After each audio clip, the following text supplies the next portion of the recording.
Hello everyone, आप सभी का स्वागत है। आज हम पढ़ेंगे work done in reversible isothermal expansion of a gas. उत्क्रमणीय समतापीय प्रसार में किया गया कार्य। यदि किसी गैस का उत्क्रमणीय समतापीय प्रसार किया जा रहा है तो उसमें किया गया कार्य को आज हम कैलकुलेट करेंगे।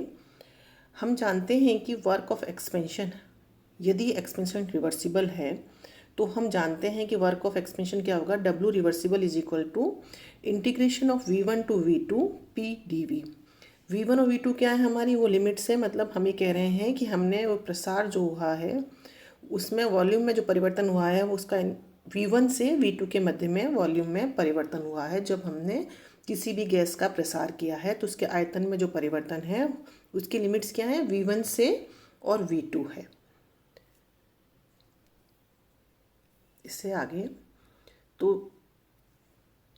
For 1 mole of an ideal gas हम जानते हैं कि PV is equal to RT और P is equal to RT upon V। ये हमारी इक्वेशन नंबर 2 हो गई। तो हम इस P का मान इक्वेशन नंबर 2 से इक्वेशन नंबर 1 में रखने पर इक्वेशन 1 हमारी क्या है, W reversible is equal to integration V1 to V2 upon P dV, जो कि आपके सामने दिखाई दे रही है। तो इस P का मान हम इक्वेशन 1 में रख रहे हैं तो क्या आ रहा है हमारा, W reversible is equal to integration V1 to V2, P का मान हमने रखा RT अपॉन V और ये हो गया हमारा dV। इसको हम और यदि आगे सिंप्लीफाई कर रहे हैं तो क्या है, कह रहा है ये is RT integration V1 upon V2 dV upon V।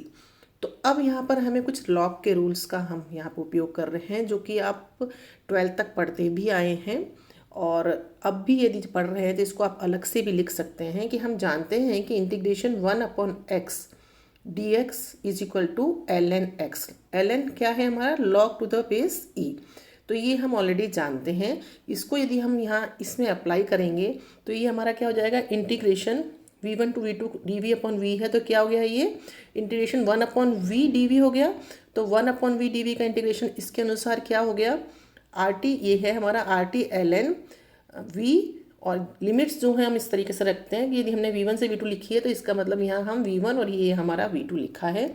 और जब हम लिमिट अप्लाई करेंगे तो ये हमारा हो जाता है RT ln V2 upon V1। ऐसा कि मैंने आपको बताया कि ln का मतलब है log to the base E। और हम जानते हैं कि मैथ्स के स्टूडेंट तो बेसिकली अच्छी तरह से जानते हैं इसको, परंतु बायो बैकग्राउंड के बच्चे भी 12th तक जो पढ़ के आए हैं, 12th में जो हमने पढ़ा है उसमें हम जानते हैं और हमने देखा है कि हमारी जो किताबें हैं और हमारी जो रिकॉर्ड्स हैं उसके पीछे जो लॉग टेबल दी गई हैं वो सारा जो मान दिए गए हैं वो किसके लिए दिए गए हैं, लॉग टू द बेस 10 के दिए गए हैं सारे मान। तो यदि हमें कोई जो ये हमारा नियम, ये जो हमारा सूत्र आ रहा है, फॉर्मूला आ रहा है, इससे हमें यदि कोई भी गणितीय गणना करनी है, न्यूमेरिकल हमें सॉल्व करना है तो हमें क्या चाहिएगा, हमें ln में दिए हुए का मान हम नहीं निकाल सकते उस टेबल से, हमें इसको कन्वर्ट करना पड़ेगा लॉग टू द बेस 10 में। और वह उसके लिए कन्वर्ट करने में क्या करते हैं, हम 2.303 से गुणा करते हैं। तो ये हमारी इक्वेशन जो ये वाली है वो क्या हो गई, W reversible is equal to 2.303 RT log V2 upon V1। अब ये कह रहे हैं हम कि for 1 mole of a gas at constant temperature, अभी हमारा कांस्टेंट टेम्परेचर चल रहा है, हमने जो पढ़ा कर रहे हैं वो हम आइसोथर्मली इस प्रोसेस के लिए कर रहे हैं। तो कांस्टेंट टेम्परेचर के लिए बॉयल नियम के अनुसार हम जानते हैं कि P1 V1 is equal to P2 V2। Means V2, इसको यदि हम सॉल्व करें तो V2 upon V1 is equal to P1 upon P2 होता है। ये इक्वेशन 4 आ गई। तो इक्वेशन 4 से V2 अपॉन V1 का मान हम इक्वेशन 3 में रखें तो हमारा क्या हो जाएगा, फ्रॉम 3 एंड 4 हम क्या कह रहे हैं, W reversible is equal to 2.303 RT log P1 upon P2। तो दिस इज फॉर 1 मोल। तो for n number of moles में क्या हो जाएगा, W reversible is equal to n RT ln V2 upon V1, जो कि इक्वेशन नंबर 3 से थी। n इज इक्वल टू जो इक्वेशन हम 3 और 4 को कंबाइन करके लेके आए हैं उसके अनुसार W reversible is equal to n RT ln P1 upon P2। Because system जो है हमारा थर्मल इक्विलिब्रियम में है, मतलब तापमान हमारा उसका कांस्टेंट है सिस्टम का, तो थर्मल इक्विलिब्रियम में है। तो इसके अंदर रिवर्सिबल एक्सपेंशन के अंदर क्या होगा, टेम्परेचर जो हमारा है वो थर्मल इक्विलिब्रियम में क्या होगा, कांस्टेंट होगा, आइसोथर्मल हो गया है ना। तो चेंज इन टेम्परेचर यदि 0 है तो चेंज इन इंटरनल एनर्जी भी क्या होगी हमारी, शून्य होगी सिस्टम की। तो delta E is equal to 0। तो फर्स्ट लॉ ऑफ थर्मोडायनेमिक्स के अनुसार delta E is equal to Q minus W, और डेल्टा ई 0 है तो क्यू इज इक्वल टू क्या हो गया हमारा डब्लू, मतलब W reversible is equal to Q is equal to जो इक्वेशन नंबर हम लेके आए थे 3 और 4 से, R T L N V two upon V one is equal to R T L N P one upon P two. तो क्या कहना चाह रहे हैं कि गैस के रिवर्सिबल एक्सपेंशन में किया गया कार्य एब्जॉर्ब्ड हीट के बराबर होता है। यदि हम आइसोथर्मल रिवर्सिबल एक्सपेंशन के लिए जो हमने कार्य ज्ञात किया है वह किसके बराबर होता है, अवशोषित ऊष्मा के बराबर होता है। अभी हमने क्या किया, रिवर्सिबल आइसोथर्मल एक्सपेंशन के लिए कार्य का हमने कैलकुलेशन करी। अब हम कह रहे हैं रिवर्सिबल आइसोथर्मल कंप्रेशन के लिए, मतलब संपीड़न के लिए। पहले हमने प्रसार किया गैस का, अब हम गैस को दबा रहे हैं, उसके लिए कार्य की गणना करना चाह रहे हैं, दैट इज डब्ल्यू रिवर्सिबल। तो इसमें पहले था हमने एक्सपेंशन किया, तो वॉल्यूम हमने कहाँ से किया, V1 से V2 में प्रसार किया। अब हम संपीड़न कर रहे हैं, तो हमारा इनिशियल वॉल्यूम क्या, मतलब हम V2 तक पहुँचे हुए हैं, वहाँ से हम गैस को दबा रहे हैं। तो हमारा इनिशियल वॉल्यूम हो गया V2 और फाइनल वॉल्यूम हो गया V1।